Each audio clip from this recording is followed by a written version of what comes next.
Good morning, everyone. Beautiful, idyllic spring morning here in the city of Springfield. I hope everybody had a good weekend. Again, I want to thank Dr. Mark Kerouac, the President and CEO of Bay State Health Systems, and also congratulate him too. Urban League Community Builder Award. Congratulations on that, Dr. Kerouac. We appreciate your efforts. I also like to thank Focus Springfield and our media partners in TV and print and radio for being here and getting that pertinent information out. And to our sign language professionals, thank you so much again for continuing to be here. Of course, to my cabinet heads and rank and file and their families who've been tested and true to a number of natural and man-made disasters. Thank you very, very much on that.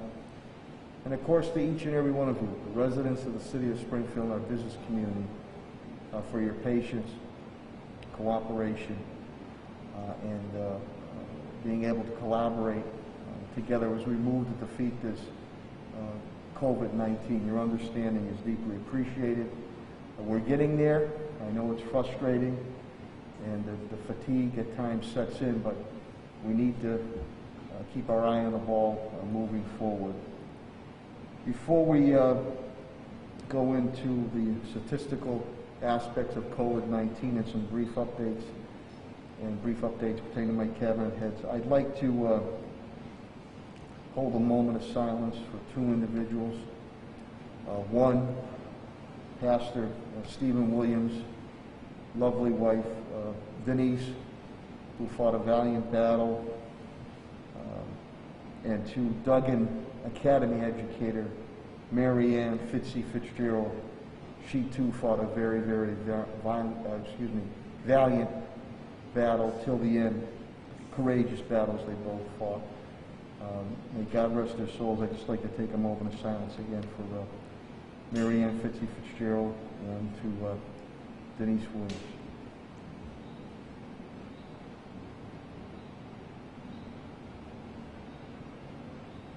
Thank you very much. Also want to give a shout out, congratulations to my commissioner, or our Dr.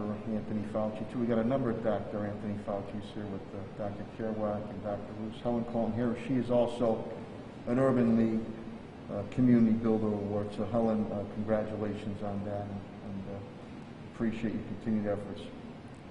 COVID-19, the total cases since this ordeal has started is confirmed cases, 21,388. The monthly total is 1,782. This past week we saw a slight decline, which is good, 504. And we're still technically in the red, so we cannot afford to be lax. We still need to follow all the public health protocols and continue to wear our masks where they are deemed appropriate, please, on that. Helen and I continue our efforts for and to expand more open vaccine neighborhood sites. This weekend, Helen and I were at St. John's Church on Hancock Street, and we did our Vax Force. I'm very thankful to the Vax Force members, many of them who were there. Interfaith, the houses of worship, faith in science. We're utilizing them to dispel any misinformation, rumors and innuendos about the vaccine and how important it is to take the vaccine. We believe, and Commissioner Colton will go more into, we either had 11 or 12 houses of worship that were there, and the volunteers. I also want to thank Western New England University. School of Pharmacy was there. UMass students were there. Caring Health Center was there. And of course our great partner, AMR. Patrick Leonardo, Director of Operations. AMR was there giving out the shots, and they've been fantastic. You know, when Helen and I continued to push for neighborhood sites, and again with Governor Baker, appreciate his partnership. We wanted the Max site here, which we have with Curative at East Hill Mall. We said that these hundreds and then working with our other partners, Bay State, Mercy, Caring Health Center. But on our own, we said that these hundreds of shots would add up very quickly. So with Commissioner Helen Carlton Harris and I, the neighborhood vaccination sites that we have done, we are now nearing 10,000 Springfield residents on our own being vaccinated. The convenience and safety for them and the trust they have in being with officials they know and sites that they know. And when you couple that with curative, I believe curative on Springfield residents, so it's about 38,000. So lo and behold, we're nearly at 50,000 Springfield residents that have received the vaccine. So that's about 1/3 of our total population. That's including younger people too. So little by little, we've crawled up those charts. We're going to continue to stay very dedicated to that. The next sites that will be open, besides the sites we have at Bowen School and other places, 16 acres area, the Greenleaf Prado Concepcion Center, that could possibly be opening up later this week. The Greek Cultural Center in the North Block will be opening up very shortly. Maple High Six Corners, the J.C. William Community Center on Florence Street, that will be opening up very shortly.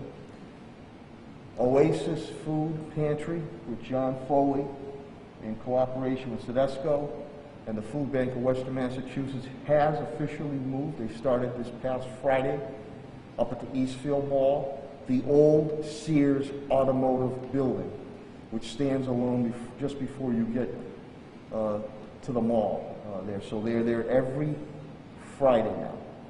They used to be at Central High School, but every Friday, Eastfield Mall site, the old Sears Automotive Building, and again, they've John Foley and team we serve about 3,500 families a week with nutritional foods there. Governor Baker continues with the Homebound Vaccines. That's through the state. All the information is on the website.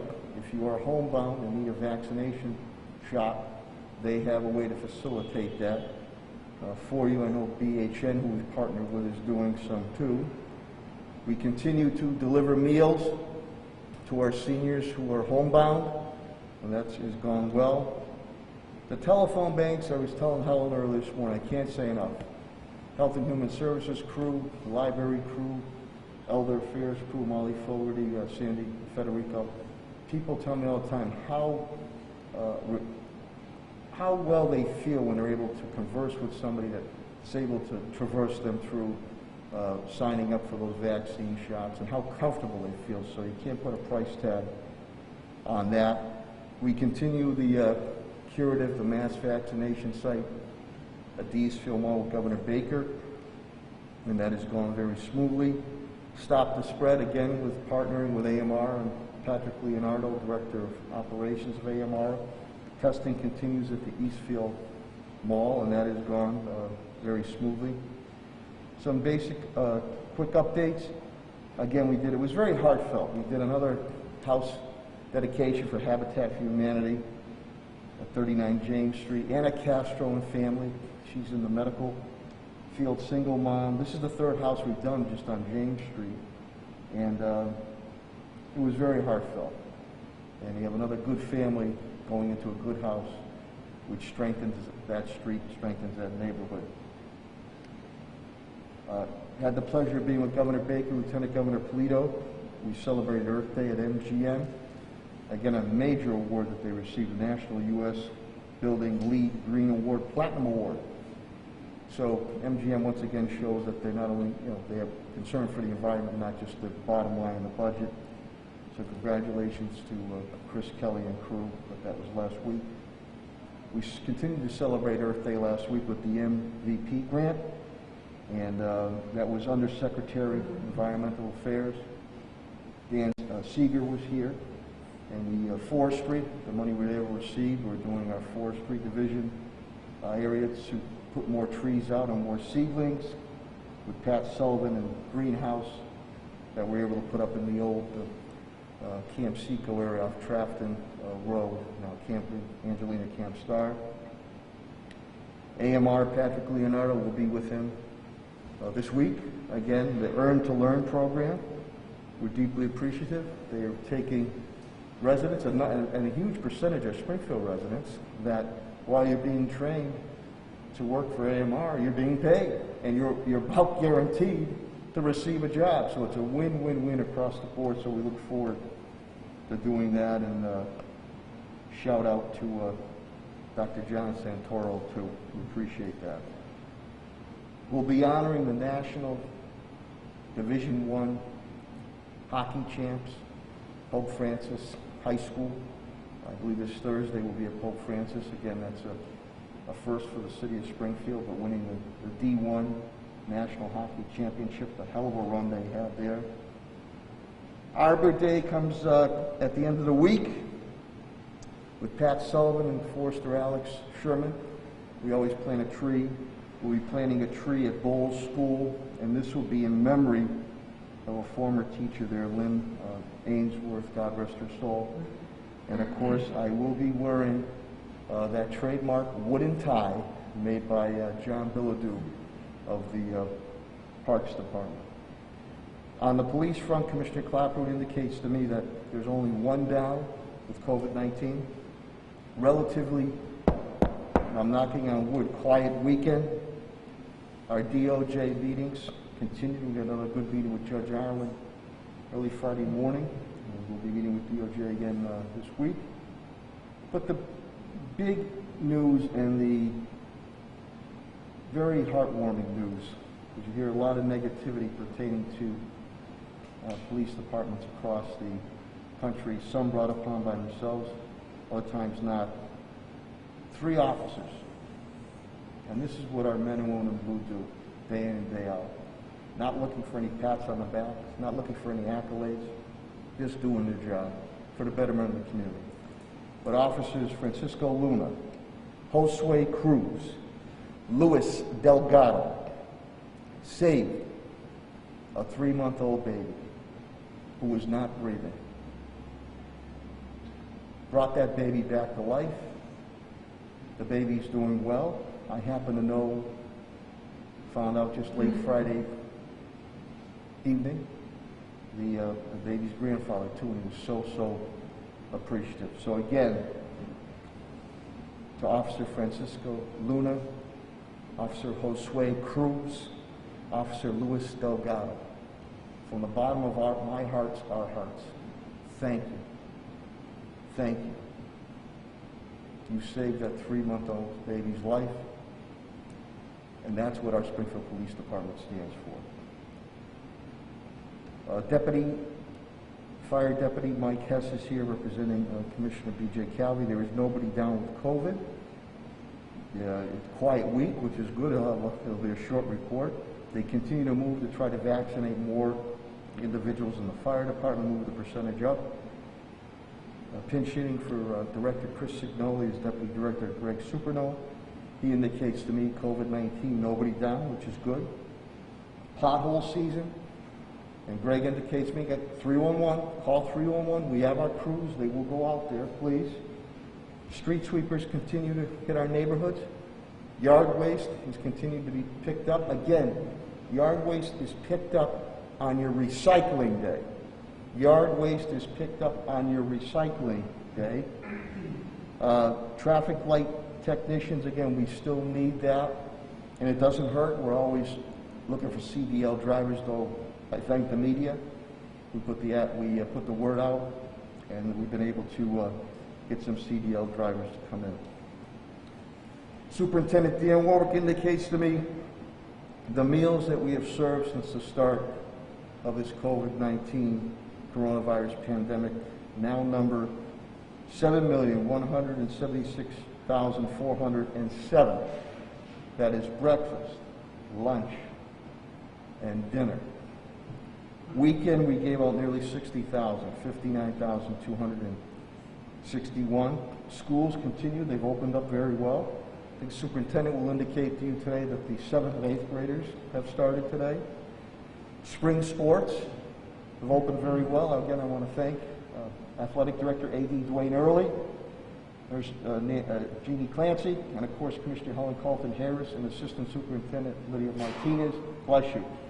On the testing that we've done, We've done it very, very structured, in order for our student athletes to continue to play ball. We are going to have Superintendent Warwick, and I know people will be excited by this.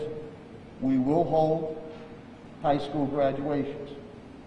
Those high school graduations will be held at Central High School football field, Birdie Field. They'll be outdoor, which will give us more than enough room, and we'll have proper rain dates if needed. But that way, families can see their graduate cross that stage and receive he or she's diploma. So we are going to move for live graduations. I know people will be very ecstatic about that. We have school committee, our public session for the budget this Wednesday evening. And then this Thursday evening, our regular school committee meeting will happen. Another award winner from the school side for the Urban League Community Builder Award, our very own Kathy Mastronati, paraprofessional union president. She's going to get a community building award too, along with Commissioner Helen Carlton-Harris and Dr. Mark Kilway. So Kathy, congratulations, and I'll see you at church with your mom at 4 o'clock Mass at Mount Carmel. Finance, CAFO TJ Plate indicates to me since this has started, $8.5 million deficit. Our FY21 deficit is $3.6 million. Deficit in grants, total spending for the residents and business community of the city of Springfield is $37.7 million. Of that, we've been able to pawn off 29.1 to grants. 8.7 deficit is currently being run. We continue our development with the FY22 budget. I'm very thankful to Congressman Chairman Neil Ritchie. He was able to facilitate a meeting for myself and my team, financial team, with U.S. Treasury officials last week. It was very helpful as we look to cross the T's and dot the I's on the federal stimulus package and how the money can exactly be used. Once their rules and regulations come out, we're hoping sometime probably in mid-May, I will roll out my plan of use for that money, much more specific. And then finally we'll close out presenting our FY22 budget for public presentation and then to the City Council to do their due diligence once we get the finalized guidelines with the stimulus package. Facilities, parks, Director Pat Sullivan, who we were with earlier, very early this morning. Pat is covering another deadline for me on grants. Nobody down with COVID. He continues to work hand in hand with Commissioner Helen Carlton-Harris on opening neighborhood vaccine sites.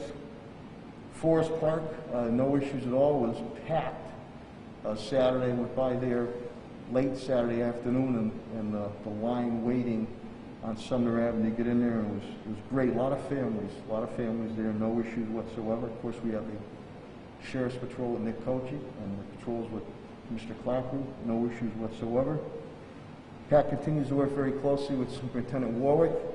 Schools have reopened very, very well. Pat, as I said, he's working on some grants that we're getting in deadlines right now. He's very good about going after master plan grants. We still are in need. We're going to try to run summer programs. Lifeguard training started last week. We still are in need of lifeguards and summer recreation leaders. So that's all posted on the website. Echo Dev Director Chief Development Officer Tim Sheen indicates to me nobody is down with COVID-19, which is fantastic. The regional unemployment rate is down to 6.7. That's the lowest it's been in quite a while. That's regional. And we'll see what Springfield shows. It has been going down, but Springfield's been in the just a little above the double digits. Technical assistance responses for our businesses, which Tim and I said we're going to do. 2 responses came back. We're going to be evaluating those responses so we can continue to help out our businesses, especially our small businesses, that they have the technical expertise available to them, that they can continue not only to survive, but set themselves up to thrive after we defeat this COVID-19. On the law, HR labor front, Solicitor Pakula and Attorney Mahoney gave me their updates. We continue our DOJ meetings with Judge Ireland. So with that, I'm going to I also wanted to let you know too that we're going to continue with our senior car parades. Helen, I think we have one coming up this week. The camaraderie, you can't put a price tag on that when the seniors come by in their cars. We're hoping to get our centers open as soon as possible. But that's the Ray Jordan Senior Center. I believe that's coming up Tuesday, another get-together we're doing. And I think we hit everything. So with that, I'm going to bring up Dr. Mark Kerouac, the CEO and President of Bay State Health Systems. He will be giving a report from Bay State and also on behalf of Dr. Roos of Mercy Hospital and Trinity Healthcare. And after that, Dr. Kerouac from Bay State will take any questions or comments from the media. Without further ado, Dr. Mark Kerouac. Thank you. Good morning, everybody. Thanks, Mr. Mayor, for inviting me and for holding these events, and to the media for your continued coverage of this crisis. Our current mini-surge is slowly declining in the United States, though other parts of the world are really going strong with COVID. You've certainly heard the news from Brazil and from India. There also has been a surge in Puerto Rico, where they've gone from 200 to 800 cases a day after relaxing some of the public health guidance on the island and welcoming back tourists and having the Easter holidays. They now are in a bit of trouble because they are behind Massachusetts and most other states as far as vaccinations.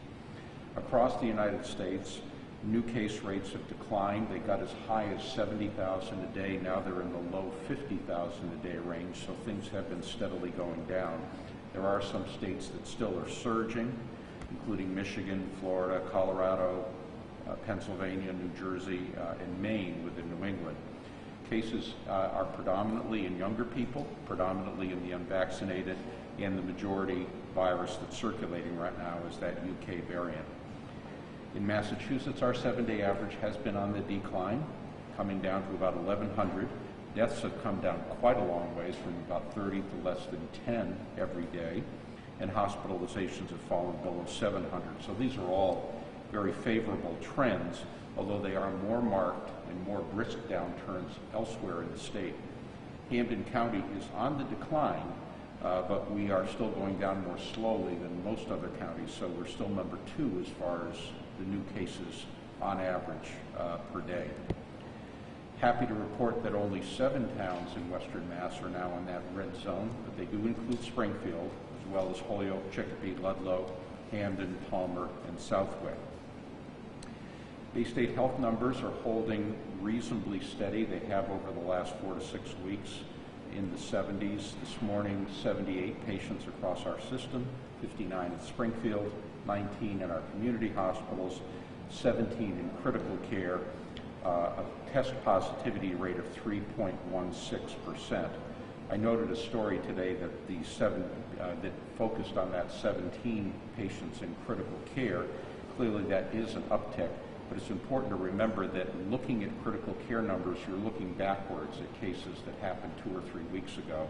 I focus a lot, in terms of being able to predict what's coming next, I focus a lot more on test positivity, and we are seeing a steady decline over the last 2 weeks. We were close to 5% a couple of weeks ago, and now 3.16% is a significant downturn. At Mercy, they've held roughly steady. They've been in the 9 to 16 range for the last several weeks. This morning they were at 12, with 3 in critical care. They too are seeing case positivity rates come down, 4.3%. So both hospitals are seeing that declining test positivity rate, which we're happy to see. Neither hospital has any problems with capacity or staffing, no changes to report in visitation policies or in vaccine operations. Vaccine, as you know, is now available to all adults over 16. The big news of the week was the resumption of the Johnson & Johnson vaccine after an 11-day pause suggested by the FDA. There will be a warning that accompanies the vaccine regarding a clotting problem. Sometimes these are routine, involving the blood vessels of the legs, but sometimes they're more unusual and serious, involving large blood vessels in the brain or in the abdomen. The rate is quite rare, 1 to 2 cases per million vaccinated individuals. It is more common in women 20 through 60, although still pretty rare in them as well, 7 cases per million individuals. There's going to be warning information shared, but the risk is still lower than the risk of dying from being struck by lightning, so it is a rare event. Nonetheless, it's important for anybody getting the shot to be aware of unusual or persisting symptoms after the vaccine, anything that goes on more than a day or two, things like headache, confusion, abdominal, or leg pain. There is a test for this unusual clotting syndrome and a treatment for it as well, so that if you get it, it's not uniformly fatal and problematic. It can be treated. The Johnson & Johnson vaccine also is easier to store, and it's a one and done, so I think it still will have a role in terms of our toolbox for getting the vaccinations out there. It's also worth noting that COVID itself can cause the same kinds of clotting problems at a much higher rate than the vaccine does. In the United States, there have been 140 million first doses of vaccine. That's 54% of adults, 81% of seniors. 95 million people are fully vaccinated. That's 37% of adults, 66% of seniors. The U.S. has hit over 200 million doses administered, which is an important milestone, and they continue to vaccinate at roughly 3 million shots a day. Across the country, there have been reports of people missing their second shot as high as 8%, although in Massachusetts that's not been a big problem. It's important to remember that if you're getting one of those 2-shot vaccines, your protection rate goes from 60% after the first shot to 90% after the second shot, so it definitely is worth it as far as protecting yourself against serious disease.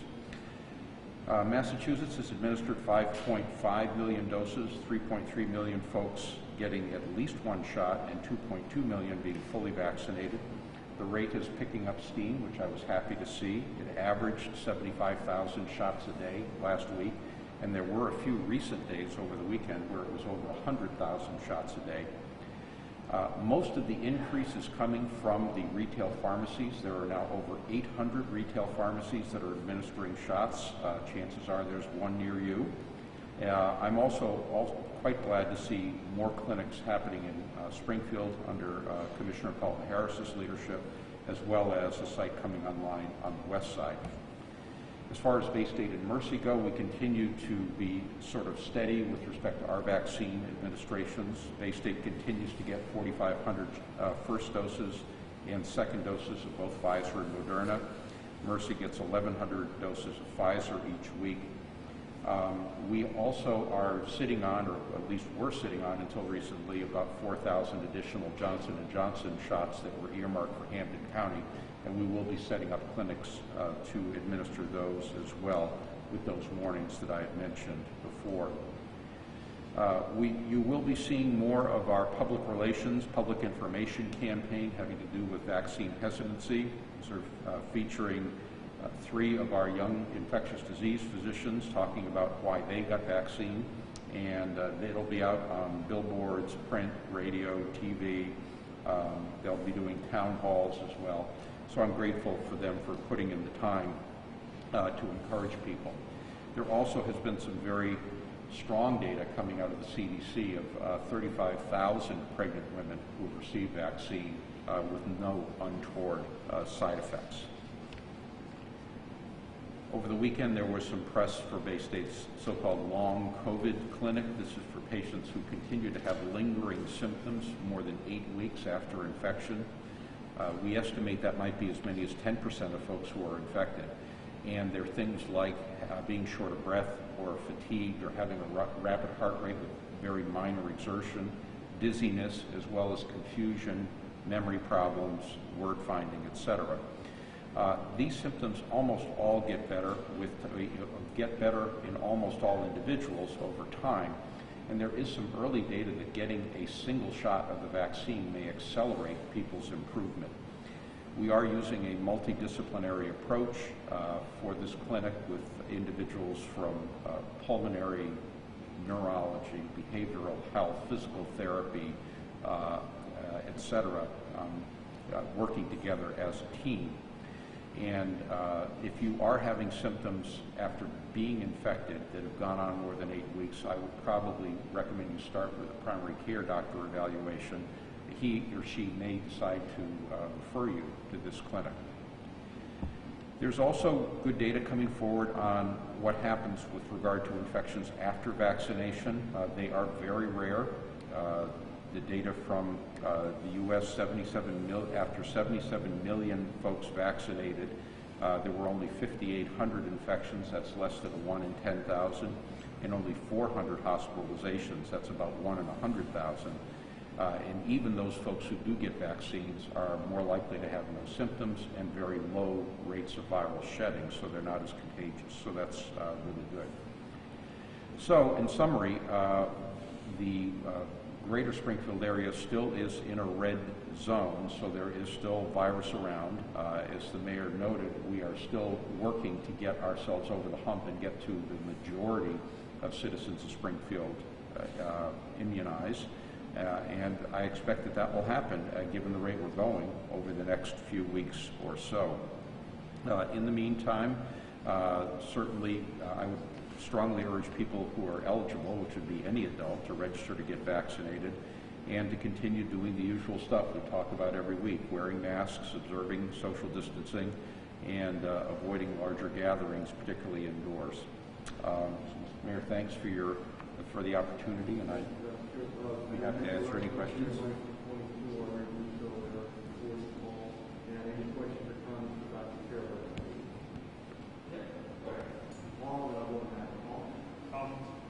The figures the CDC released last week on vaccine hesitancy show that Hampton County had the second highest rate in the state. Only, I mean, it's not large. It's 8.29%. It's slightly behind. These would be people who said, "I'm never going to get the vaccine, no matter what," survey or something. Yeah, and it's slightly lower than Bristol County, which had the highest rate. I mean, is there anything? What in your view is the reason for that? Why is Hampton County higher than other parts of the state? One of the first things I guess I would look at would be demographics. We know vaccine hesitancy is higher in 3 groups: African Americans, Latinx communities, as well as conservative Republicans. So those 3 groups, if you have counties that have more than their share, you'll see more in the way of hesitancy. I think that the key thing based on the studies that the Department of Public Health has done is that people want to hear more about the side effect possibilities from voices they trust and consider authentic, which is why we're doing this campaign with diverse voices. The decision to put the pause on the Johnson & Johnson shot, polls show, the ABC poll that came out over the weekend showed that increased the hesitancy about taking the Johnson & Johnson shot. What can be done to overcome that? I think giving people the information the question was about hesitancy for the J&J vaccine itself. I think giving people the information and letting them know that, out of 1 million people who get the shot, 999,999 are going to do just fine and are going to get an excellent level of protection with just one injection. So my hope is that we can focus on the positives of the vaccine versus the risks of getting COVID and being unprotected. Thank you. Yeah. Dr. Farrell, in terms of perhaps so much a deal of increasing ICU patients as the article we kind of suggested, but is there any sense of are these increased ICU patients, are they coming more from the community hospitals in, or are they starting from patients that might have either been walking into the ER or been in a regular hospital wards in Springfield? Well, if you look at patients across our system, the story about which way a patient is going to go typically happens in the first 3 to 5 days, where their oxygenation gets worse and worse. They may get these medicines like the corticosteroids, but they still are getting tired of breathing on their own and need the additional help of mechanical ventilation. Regardless of where that happens, if it happens in the community hospital or the big hospital in Springfield, that then gets them into the ICU, and oftentimes it's a several-week siege at that point. The 17, by the way, there are 2 in the ICU up at Bay State Franklin, so it's not all in Springfield. But it really could come from anywhere, and it's really not until you see which way the case is going to go 3 to 5 days in that you know who's going to be, requiring the ICU support. And on the data that you are recently about the vaccine effectiveness, I know that there were a few reported deaths of vaccinated people who had COVID, but I know there was a couple of anecdotal pieces of that, like something else in addition to having COVID. I remember one thing was like, let's say, getting strep bacteria or something like that is actually much more deadly than COVID is on average. Is there any way to separate out a little bit at this point? There are people who have COVID diagnosis that could die of something else too, especially if you're dealing with older or frail people. It doesn't always seem like we're getting that separation when you hear about things like that. Yeah, no, I think that's a good point. We do try to separate it when we list causes of death, but when you're looking at a huge study like that, you're looking at what individual doctors wrote down on the death certificate. So, as I recall in that study, there were 77 million people vaccinated and roughly 70 died of COVID, supposedly, after that, so 1 in a million. And the key, the thing that makes it tricky is that COVID can cause things like clotting problems. So a person who died of a heart attack or a stroke a couple of weeks after COVID, was COVID implicated or not? A doctor might put COVID on the death certificate. So it ends up being difficult sorting that all out, I think. But just the same, even with the sort of lumping together or putting COVID on cases that died that maybe weren't due to COVID, that's still a very, very low rate. Any other questions or comments?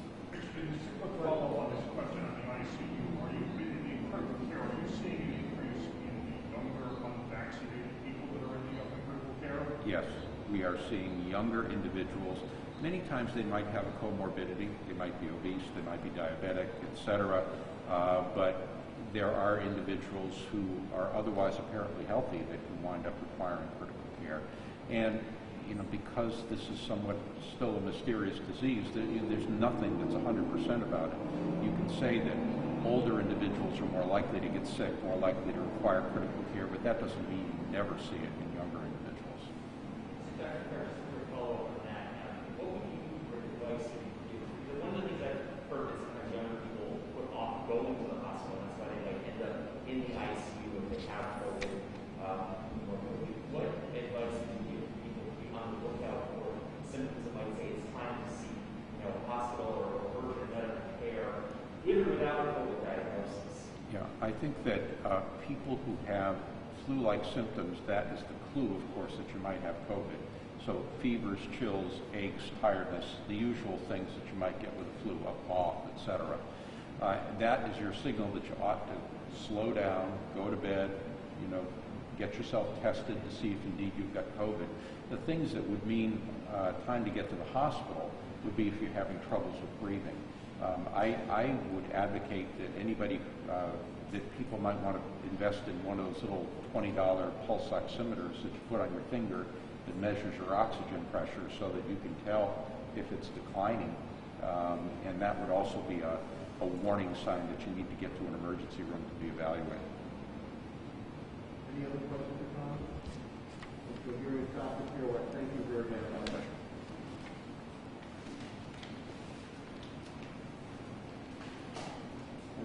Just before I bring Helen up, I neglected, she'll go a little more into it, but we did have some new deaths, 7, and again, our thoughts, prayers, and sympathy and encouragement go out to the affected families.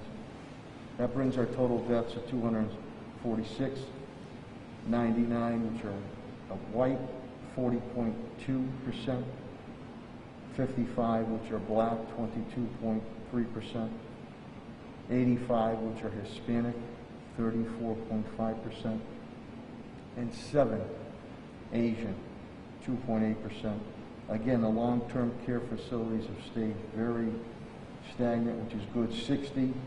The increase was in residential, 186. And just piggybacking off that and speaking with Bishop Byrne yesterday, we are working on, he wants to do an outdoor mass at Forest Park. He's working with Patrick Sullivan on two fronts to thank our first responders and in healing pertaining to COVID-19 with the losses of life that we have faced. Without further ado, I'm going to bring up the Commissioner of Health and Human Services, Helen Carlton Harris. I'm deeply appreciative of her and her team's continued efforts. Helen Carlton Harris. Thank you, Mayor Sarno. The update for today, April the 27th, as the Mayor said, our cases are 21,388. By day, Sunday, 73, Monday, 56, Tuesday, 55, Wednesday, 86, Thursday, 49, Friday, 83, and Saturday, 102. The cases by age, 0 to 10, 64, 11 to 20, 112, 21 to 30, 83, 31 to 40, 86, 41 to 50, 57, 51 to 60, 63, 61 to 70, 28, 71 to 80, 7, 81 to 92, 91 to 102. Cases by age group, 30 and under is 52%, 31 to 50, 28%, 51 and older, 20% of the cases. There was a 5% shift in our cases from last week. The 30 and under group went down by 5%, and the 51 and older group went up by 5%.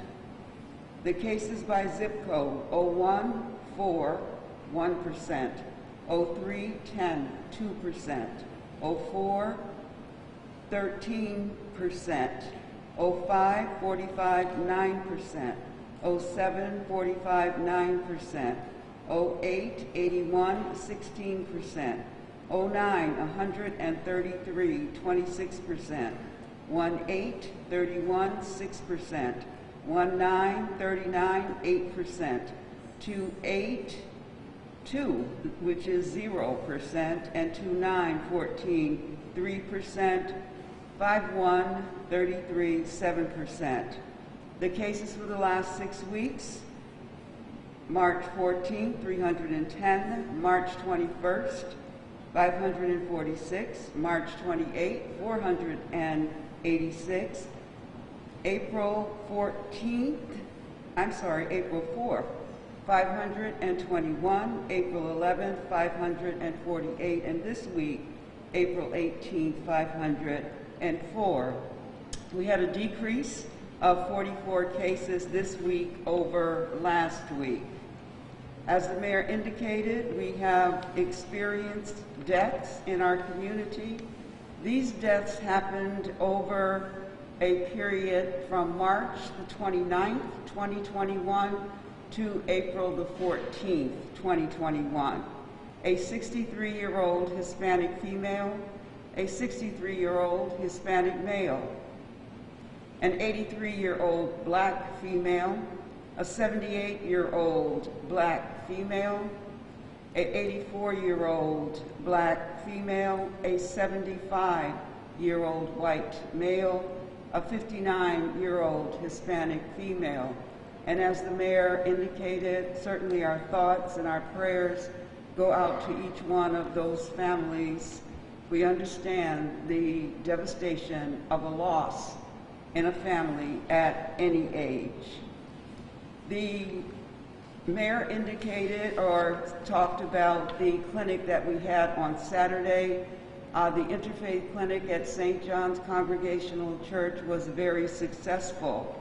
I'm going to take a minute to thank those pastors who provided volunteers. They were just so committed to making this clinic a success. Bethel AME Church, Pastor Marcus McCullum. Celestial Praise, Pastor Dobbin.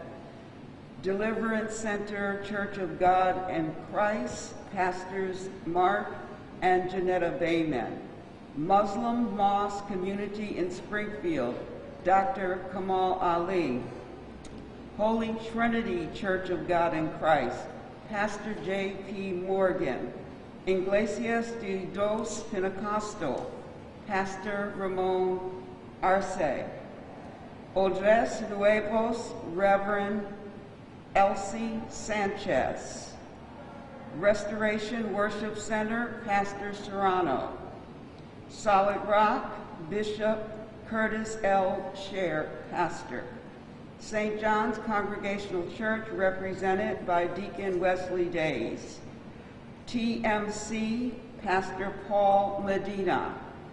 Wesley United Methodist Church, Pastor Catherine Cummings. Want to say thank you to each and every one of you. That was 12 churches that worked with the Vax Force with the Interfaith Clinic, and it was done very well.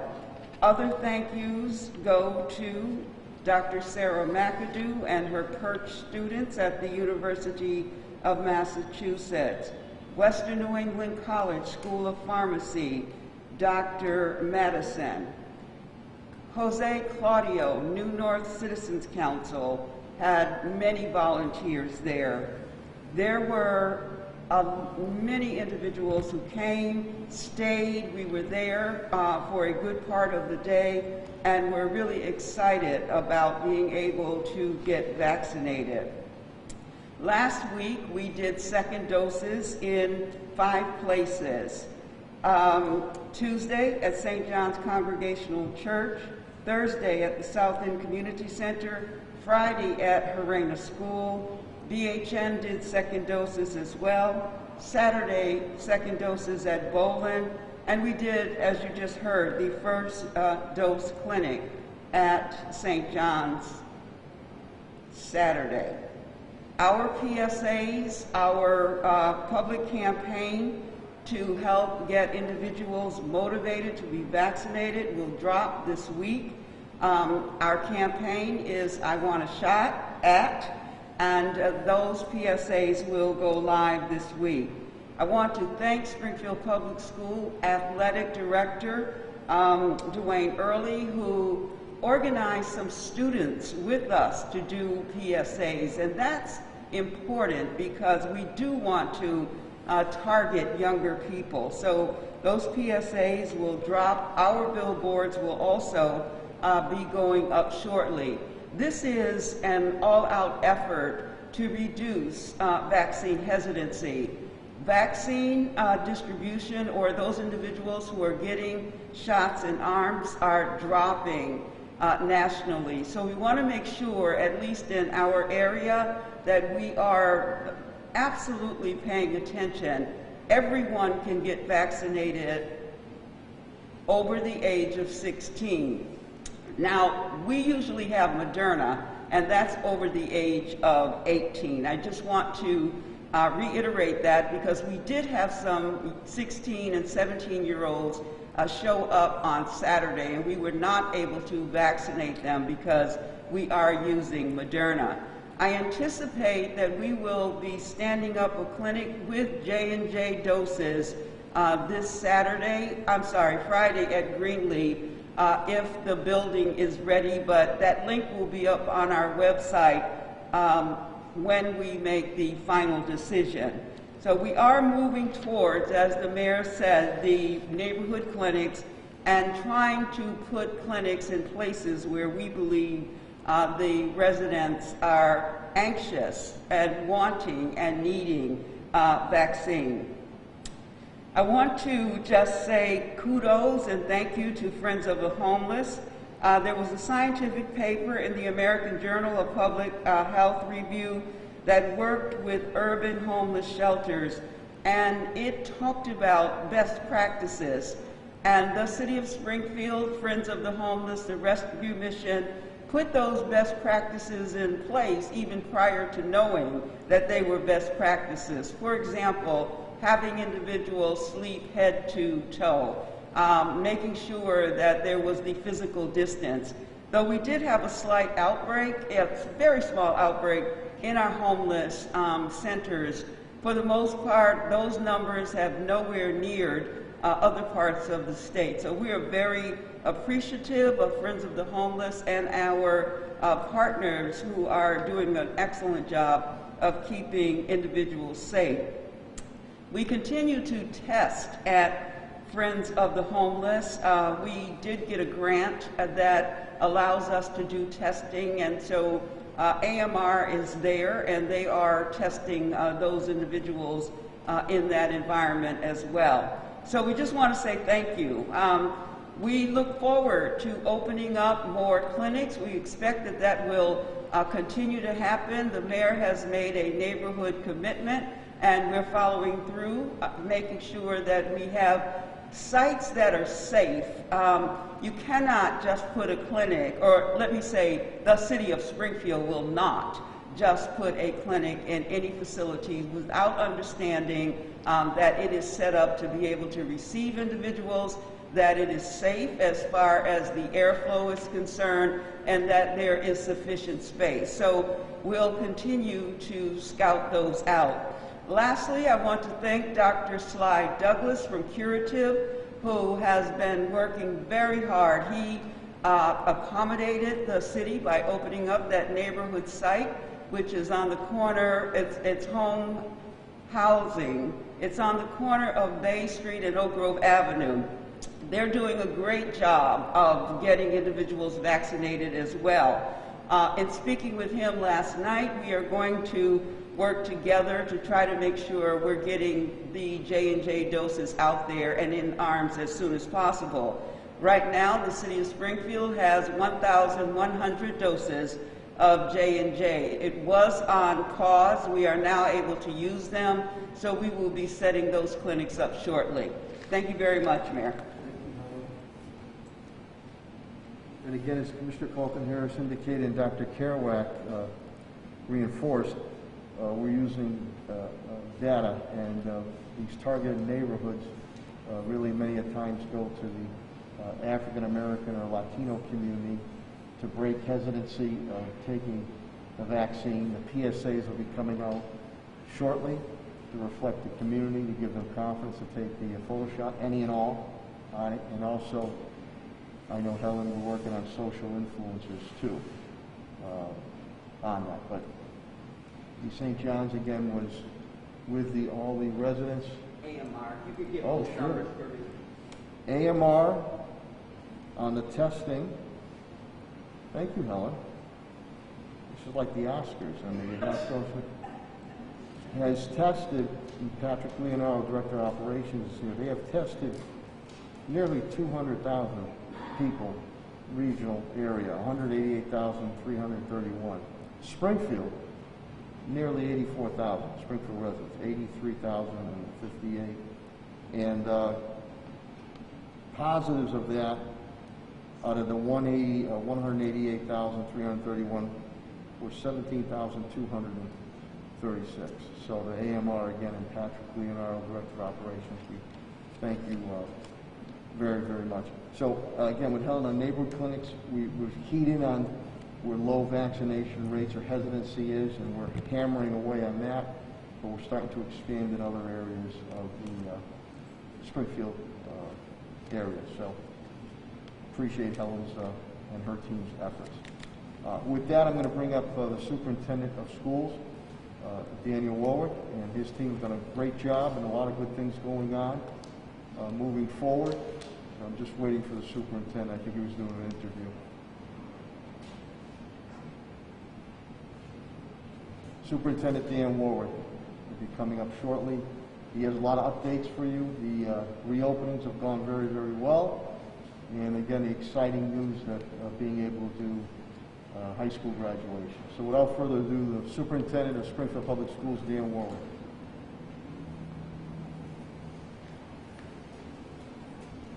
Thanks, Mayor. Morning, everyone. An update on our meals program. Kept the program going even though we've reopened schools for the families that are remote. And we've, year to date, since we closed down last March 12th, provided families with 7,176,407 meals. This weekend alone, 59,261. So we're keeping that program going. Right now it's at 11 sites, and we're going 4 to 6.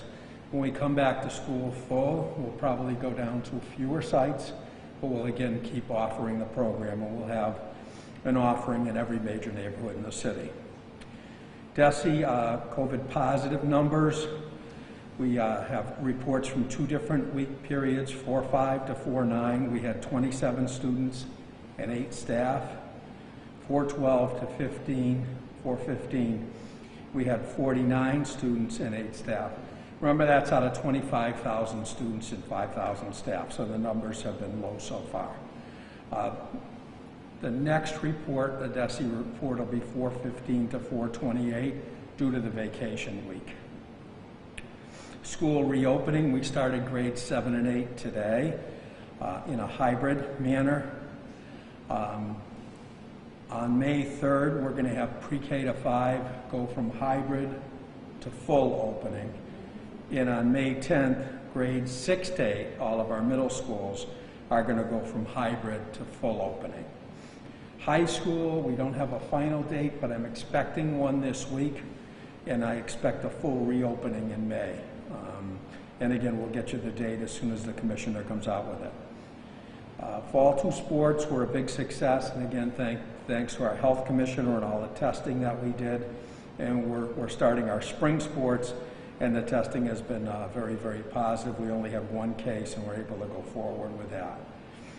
We're planning our graduations live this year according to our normal schedule, 2 weeks in June, but we're going to offer them at Central Field because the outdoor facilities were highly recommended by DESE due to the COVID restrictions. So we're going to be able to have them on our normal schedule, and something I think our students and families will really appreciate. Mcas, there have been some changes in Mcas, not as many as were advocated for by some groups, but our current 11th grade students do not need the Mcas for their CD, so they'll be able to graduate without it. And some of the other changes are grades 3 to 8 students who are learning remotely can take the test remotely if they so choose. And they extended the schedule on Mcas to make it easier to complete the testing. That's all I have. Thanks, Mayor. We'll now go to the public safety component of this COVID-19 city and hospital update. I'll bring up the police commissioner of the city of Springfield, Police Commissioner Cheryl Clapper.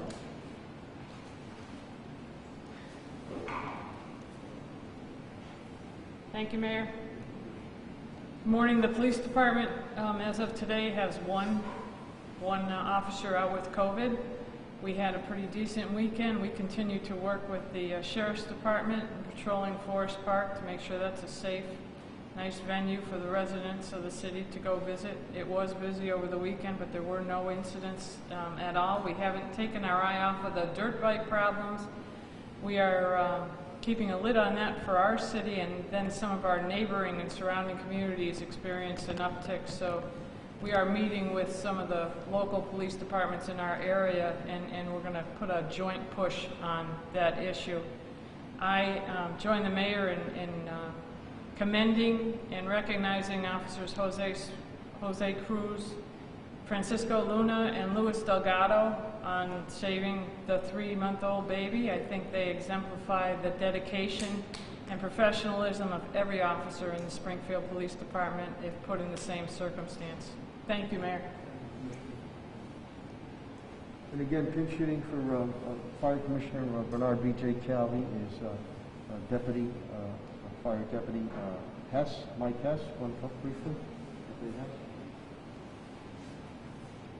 Thank you, Mayor. Good morning, everyone. It's been a relatively quiet week for the fire department. No major incidents, no major structure fires.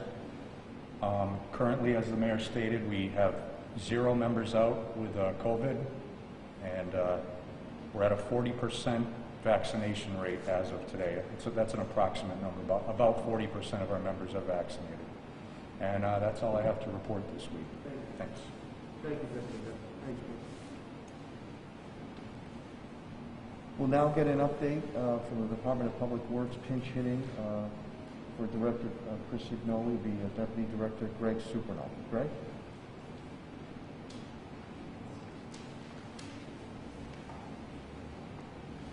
Thank you, Mayor. Currently, the Department of Public Works does not have any employees out infected with the COVID virus. Our springtime pothole program is in full effect, so if you do see any potholes, please report them to 311. Also, our paving projects are moving forward on schedule, and if you have any problems with your yard waste or any of our upcoming household hazardous waste events, for information on those, please contact 311 as well. Thank you. Thank you, Deputy Superno. And the traffic projects this weekend, again, the work that's being done on the Central Street corridor is tremendous. The reconfiguration that is going full-fledged there, so we're very appreciative of that, Deputy Superno. Great. Pat Sullivan, again, is he's covering a grant thing for me right now. We've got his report. Now, the Chief Development Officer of the City of Springfield, again, we're in the business of doing business, Tim Sheehan.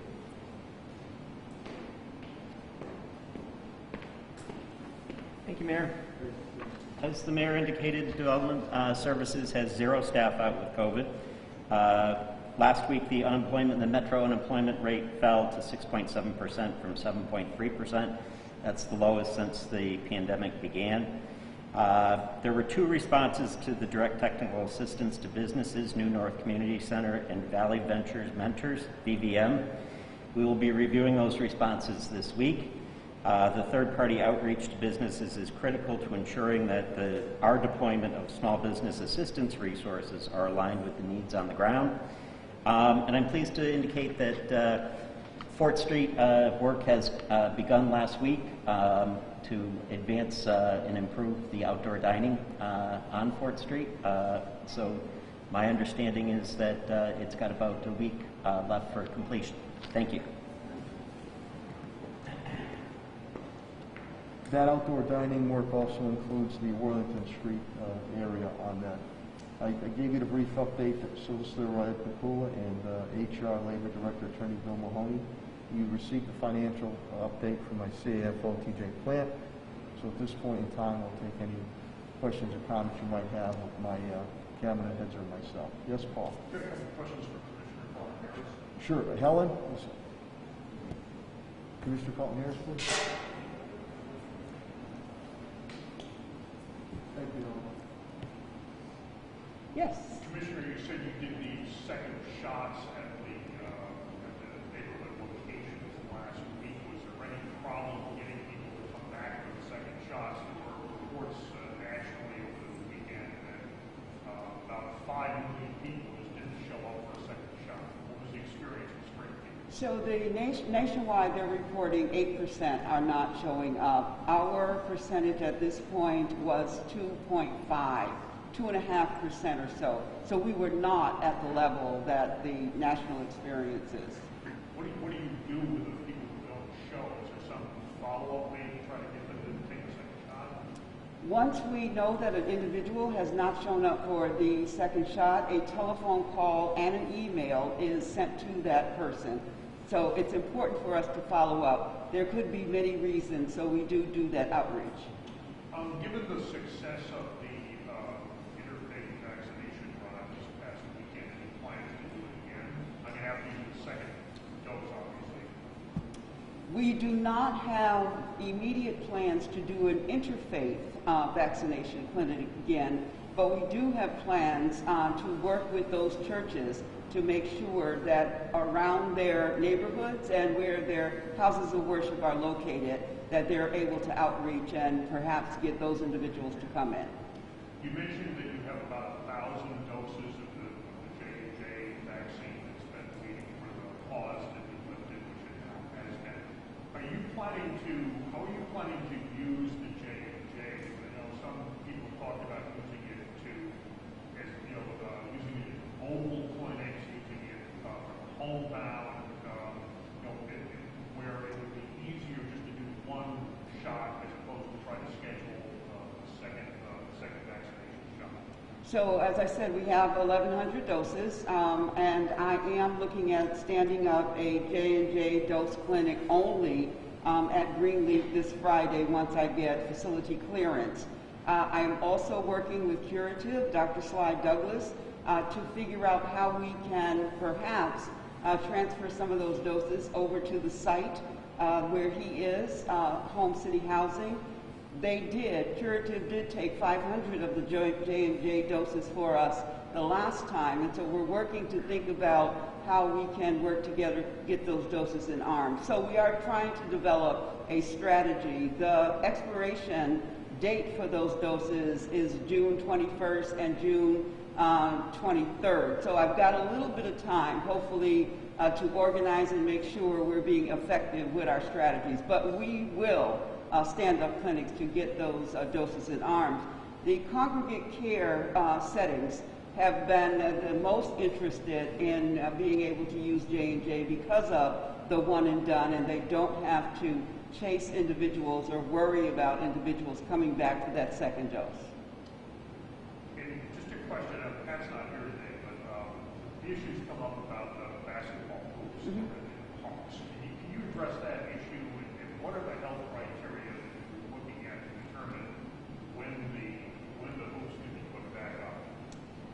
The city of Springfield is a red city, as you are aware. Basketball, by the state's guidance, is considered a high-risk sport. There's also the more transmissible variant that is out into the public. And so the fact of keeping the hoops down really is not punitive. I worry about our young people. I want them to be safe. And although it's important that the exercise happens, it's also important that we know that 85% of our cases last week were under the age of 50, and then 57% were under the age of 30. And so what we know is that this highly transmissible variant is out there. We are a red city. We know that it's a high-risk activity. We did allow basketball to move forward in Springfield Public Schools. That's because we put strict guidelines in place to make sure that that happened, as well as having the students tested. The coaches were very vigilant about making sure that the separation stayed in place, and we had little to no transmission during that season. When you're on a basketball court, there's no supervision. People are going to be skin to skin, chest to chest. That's really concerning for me with our young people. I'm worried about our young people's health, and that strategy that we put in place right now is something we're going to move forward with. If and when the city of Springfield returns to yellow, then I think we certainly can consider putting the hoops back up. But again, I just want to make the point, it's not punitive. Not trying to keep young people from not being able to be on those courts. I just want them to do it in the safest way possible, and that's my job, and that's what I'm doing. Thanks, Commissioner. Yes, sir. Just a quick follow-up. What is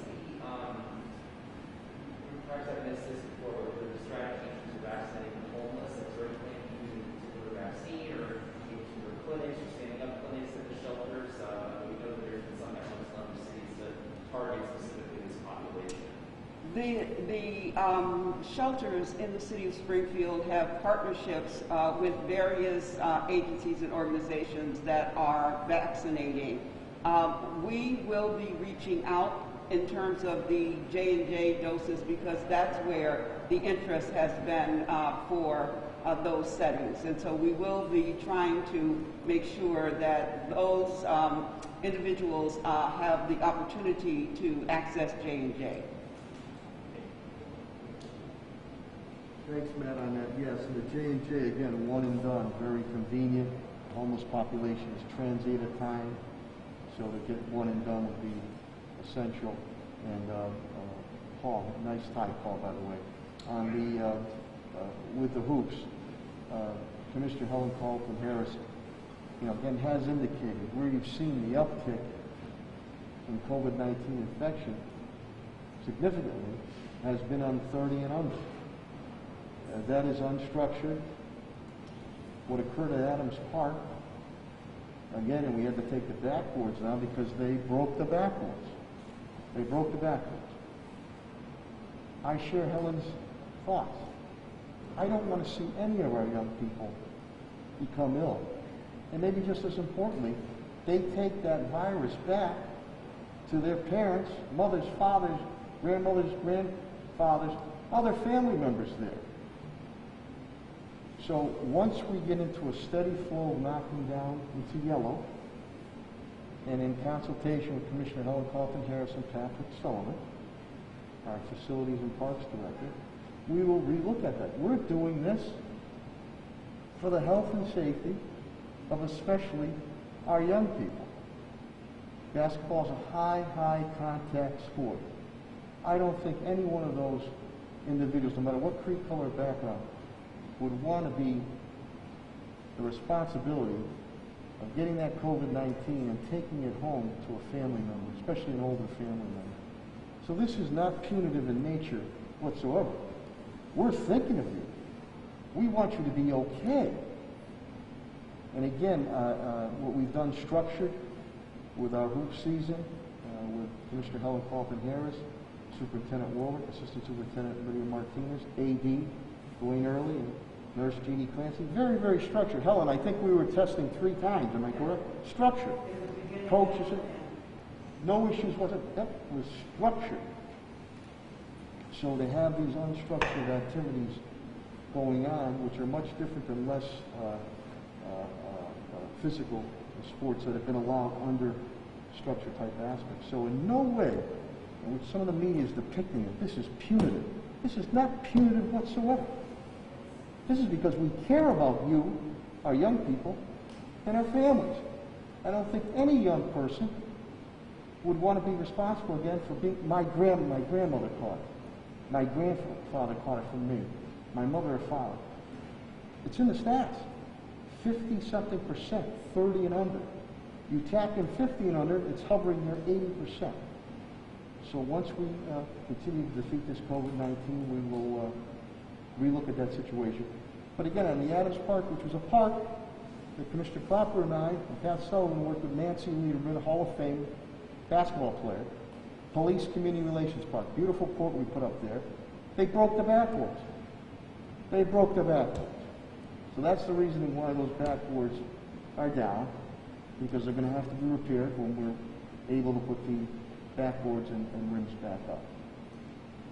Any other questions or comments? Yes, Eric. Yes, Commissioner Carlton here.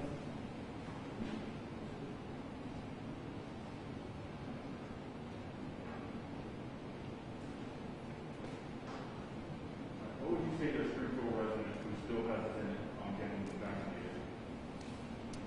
It is critical that Springfield residents be vaccinated. When we look at the data as far as vaccination is concerned, we understand that vaccines work, and we really want all of our residents to consider being vaccinated. I am not giving mandates, but I am saying that the way out of this pandemic is vaccination, and the way to get to our economic recovery is vaccination. So I'm encouraging all of our residents, please, if you have an opportunity, get vaccinated and use whatever vaccine is available. Please. No, a follow-up question is, if someone wants to get vaccinated, but they're hesitant on using the J&J, what would you tell them? The risk versus the benefit. If you look at the data regarding J&J, it is less risky, as Dr. Kerwick said, than being struck by lightning. And so we would encourage individuals, to take whatever vaccine is available, including J&J, because the risk is very, very low, and the benefit means that the individual will be vaccinated against COVID-19, which is extremely highly contagious and can be and has been to over 540,000 Americans deadly. Thanks, sir. Any other questions or comments? Matt? Mayor, I want to make sure I heard that this correctly. 40% of the fire department vaccinated, is that correct? That's the update that was given to me today, and again, we're going to continue to push for vaccinations on that. The protocols that they have taken, again, we're down to, I believe, 0 on it, but we still have stressed that the vaccines should be taken. That was an update that Deputy Hess gave me today. And just kind of going back 2 weeks ago, there was the issue at CPI and Yes. cooperation with DCF. I tried calling up the fire department, I haven't heard back. The DCF had said that and claimed, at least a statement to me, that they take safety and whatnot seriously, and they were waiting the children in custody get legal counsel available for interaction. Has there been any change in the situation? Has there been any cooperation? I know that. DCF I know that when that came up at that time, Commissioner Calvi was very upset by that, and we did do a reach out on it to get cooperation on it. I don't have an update on it. Deputy Hess has an update on that, but we're going to continue to pursue that. 2 reasons here, Matt, and I'm glad you brought it up. Now, the demo, the internal work is starting with MCDI, but we don't want to see a firefighter, a police officer, neighborhood resident, or even the young arsonist themselves, he or she, getting hurt in there. Number 2, if you're under DCF care, that means they're with a family somewhere. If they have that firebug aspect in them, God forbid, they could cause a situation at that home or that family they're with. So I know that Commissioner Calvin and Deputy Hess will continue to pursue that. We know who, if I correct Deputy Hess, we know, if you want to come up, we know who the culprits are. But I'll give the deputy, if you can give, we're able to say anything within reason, because there is still an investigation. The latest update I got this morning is that the juvenile of interest has an attorney representing them, and we haven't been able to talk with that person. So we're still, nothing has really changed. So the impediment would be, perhaps right for being silent for legal counsel at this point. It's not DCF standing in the way between. As far as I know, the update I got this morning, it's not DCF in the way right now. Okay. Thanks for that update. Any other questions or comments at all? Okay, hearing none. Again, I'm very appreciative of the media, TV, print, and radio for continuing to get this pertinent information out to Springfield residents and our Springfield business community, and really to surrounding areas of Western Massachusetts. We appreciate that. I want to thank again you, the Springfield residents and the business community, for your patience, your understanding, and your cooperation.